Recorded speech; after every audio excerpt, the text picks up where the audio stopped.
Assalamualaikum warahmatullahi wabarakatuh. A'udzu billahi minasyaitonir rajim. Bismillahirrahmanirrahim. Alhamdulillahirabbil alamin wa bihi nasta'inu ala umuri dunya waddin wassalatu wassalamu ala asrofil anbiya'i wal mursalin wa ala alihi wa ashabihi ajmain, amma ba'd. Para pemirsa yang dimuliakan Allah dimanapun Anda berada, semoga tetap dalam keadaan sehat walafiat dan selalu dalam lindungan Allah Subhanahu wa taala. Berjumpa kembali di program acara Hikmah Kamilah, memperindah nafsani dan rohani. Kali ini saya bersama beliau Pak Kiai akan membahas pertanyaan dari subscriber Pak Kiai. Ya, monggo. Assalamualaikum warahmatullahi wabarakatuh. Waalaikumsalam warahmatullahi wabarakatuh. Nama saya Tarlan dari Sidoarjo, Suradadi, Tegal. Mau menanyakan antara jin, setan, iblis, awan, dan malaikat, apakah mereka punya perwujudan yang nyata seperti manusia? Tolong jelaskan seperti apa mereka. Terima kasih. Wassalamualaikum warahmatullahi wabarakatuh. Waalaikumsalam warahmatullahi wabarakatuh.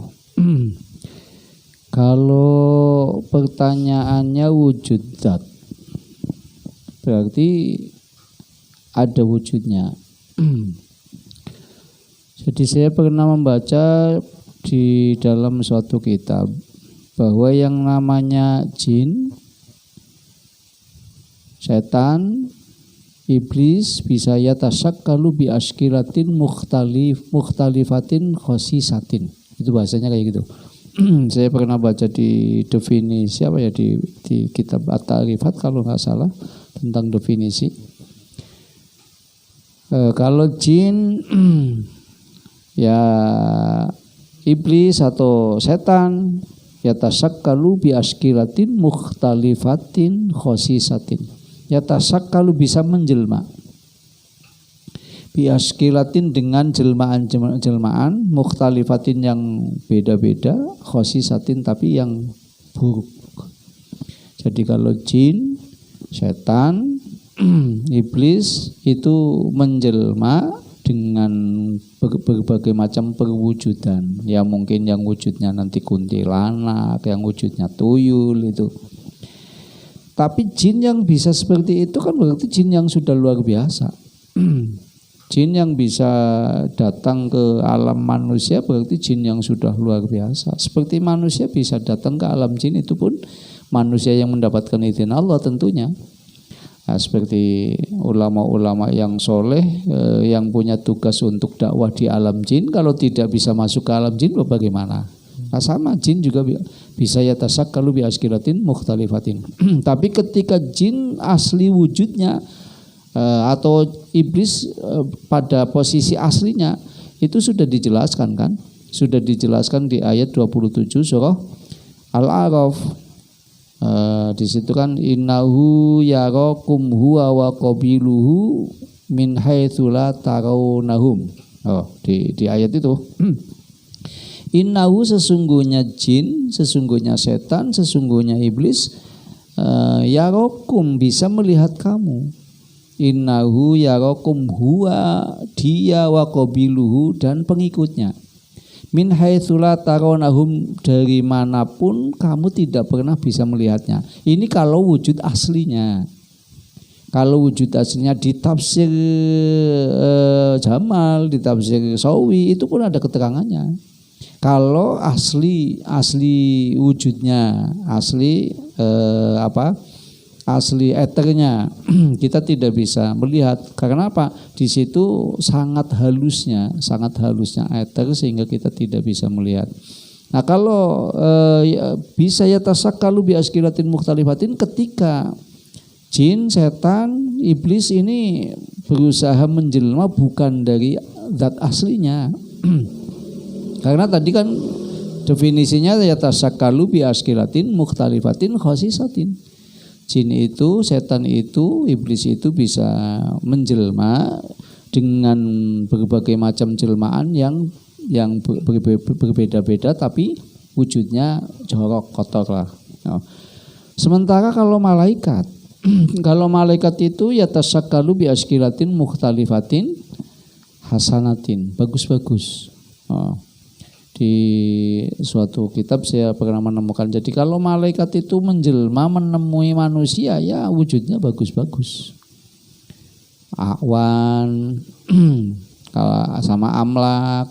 Bedanya kalau awan konon menurut orang ahli hikmah ghaibiyah, ketika awan itu mau datang biasanya bawa angin, bawa suara, biasanya menakutkan.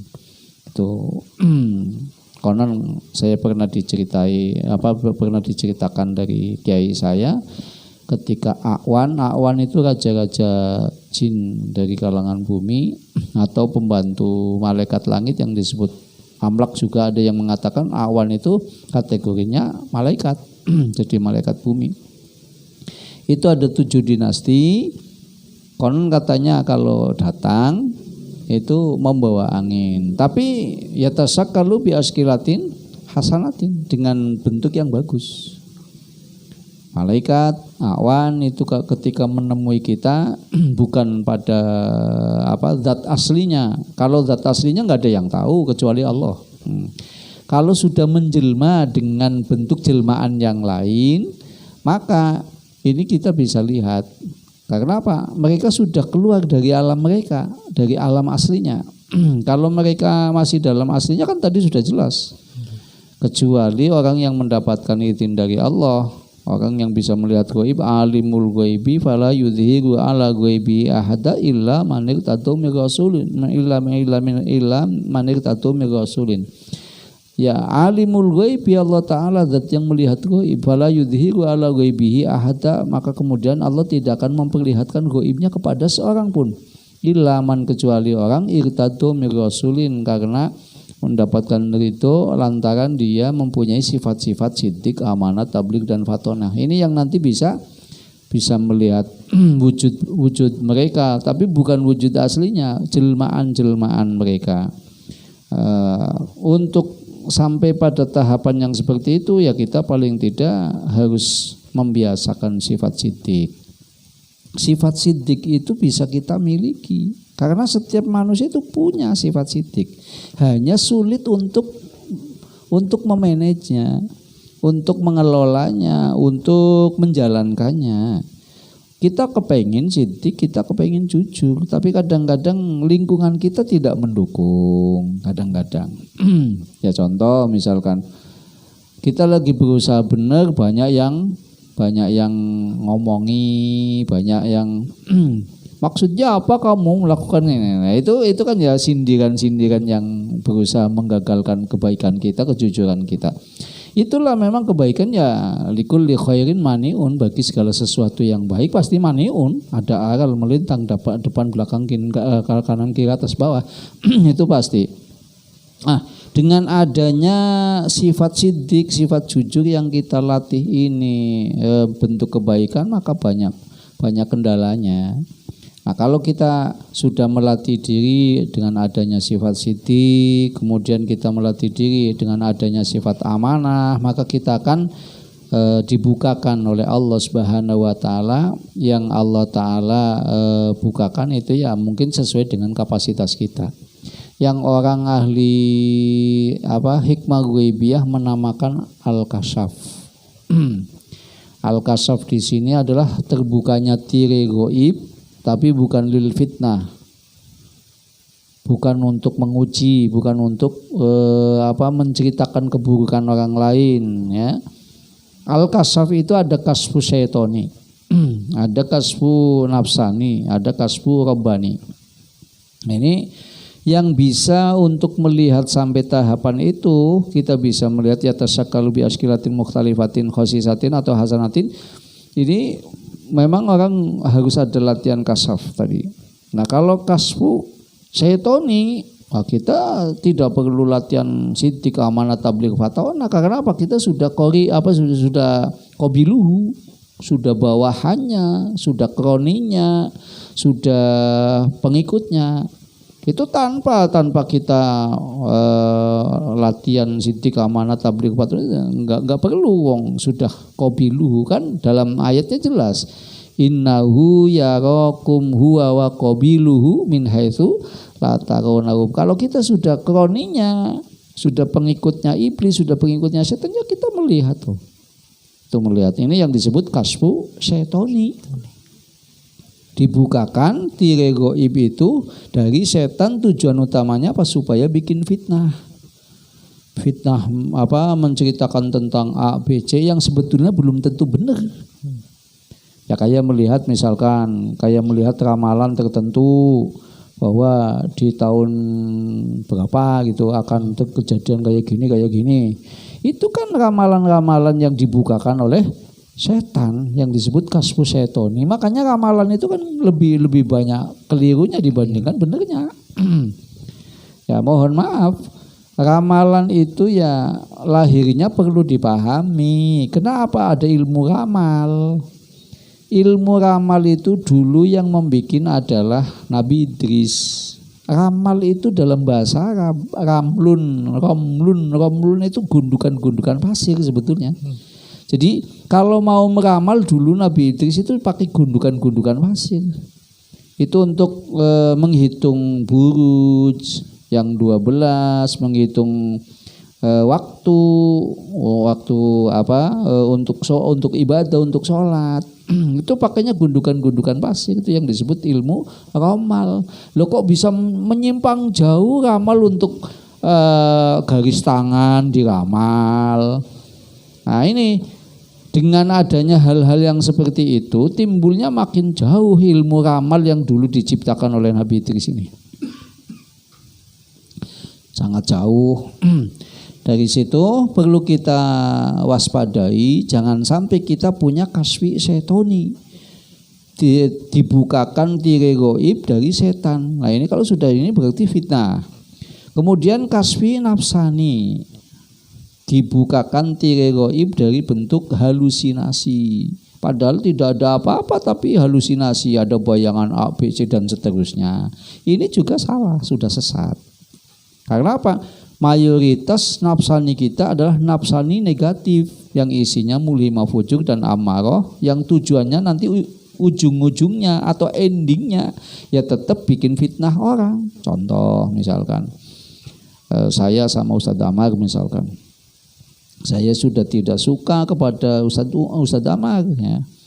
Ustadz Amar cerita di depan saya. Itu dalam bayangan saya melihat bahwa Ustadz Amar ada begini, ada begitu, tentang apa? Halusinasi saya yang diciptakan oleh nafsu mulhimah fujur dan nafsu amarah. Itu ada bayangannya.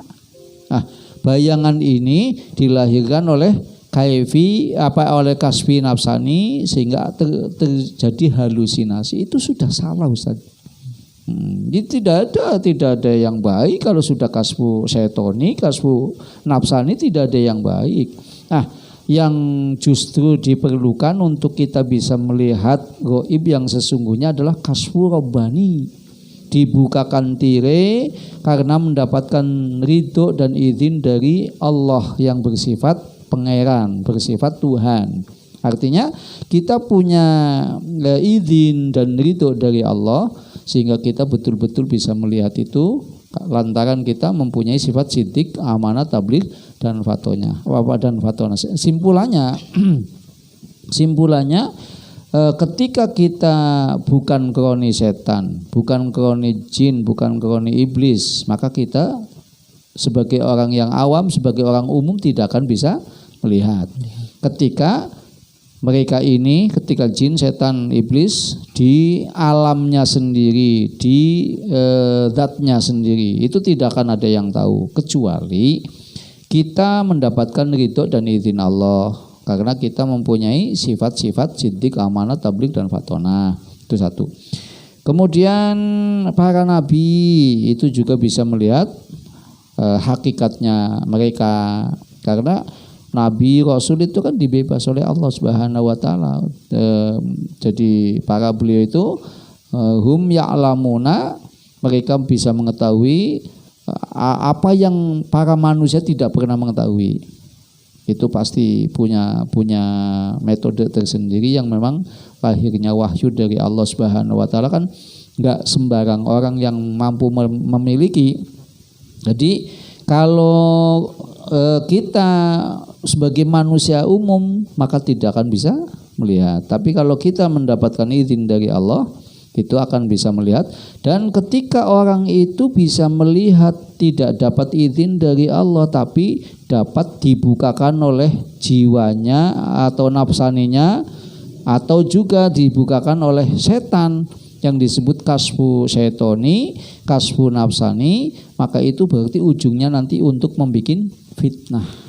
Saya kira untuk perwujudan jin, perwujudan setan, perwujudan iblis dengan bahasa yatasakkalu bi askilatin mukhtalifatin, bisa menjelma dengan berbagai macam jelmaan yang berbeda-beda, akan tetapi dengan jelmaan yang buruk ini sudah bisa dipahami. Berarti bisa menjelma apa saja. Saya kira demikian Ustaz. Terima kasih Pak Kiai. Demikianlah penjelasan dari beliau ya mengenai penjelmaan antara jin, setan, iblis. Sekiranya cukup, semoga bermanfaat untuk kita semua. Saya Amar Maulana dan beliau Pak Kiai Misbah pamit undur diri. Terima kasih. Wassalamualaikum warahmatullahi wabarakatuh.